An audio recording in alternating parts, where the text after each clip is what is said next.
ఇంకా ఈ సమయంలో నెయ్యి కేసు మళ్ళీ వచ్చింది. ఇది కూడా చెప్పేది టీటీడీ కాబట్టి నిన్న సిబిఐ హైకోర్టుకు నివేదిక సమర్పించింది నెయ్యి మీద తను చేసిన పరిశోధన దర్యాప్తు గురించి. వాళ్ళు స్పష్టంగా చెప్పింది ఏంటంటే బోలే బాబా అనే వాళ్ళు ఆ కంపెనీ ఇదంతా చేసింది.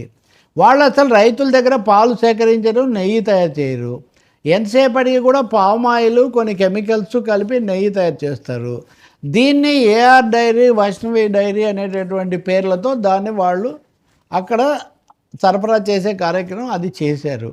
కాబట్టి ఇది చాలా తీవ్రమైన అంశం. వీళ్లకు మీరు బెయిల్ ఇవ్వకండి. ఇప్పుడు జైల్లో ఉన్న కస్టడీలో ఉన్న వాళ్ళు కానీ సిబిఐ చాలా స్పష్టంగా కోర్టుకు సమర్పించింది. సరే, వైవి సుబ్బారెడ్డిని కూడా విచారించడానికి పిలుస్తారు, అది మొన్న మనం మాట్లాడాం కదా. కాబట్టి అది కూడా వేగం పుంజుకుంటుంది. ఈ చీఫ్ ఇన్స్పెక్టింగ్ ఆఫీసర్ను పంపించడానికి అది కూడా ఒక కారణం కావచ్చు. అది కాస్త వేగంగా జరగడము, తాము కోరుకున్నటువంటి దిశలో కొంచెం అడుగులు పడటం జరగాలంటే కూడా ఇప్పుడు అస్తవ్యస్తంగా ఉంది అన్నది. ఏదైనా ఇది ఒక ముఖ్యమైన ఇన్పుట్, అప్డేట్. తర్వాత ఏం జరుగుతుంది లీగల్గా అనేది ఒకటి, కానీ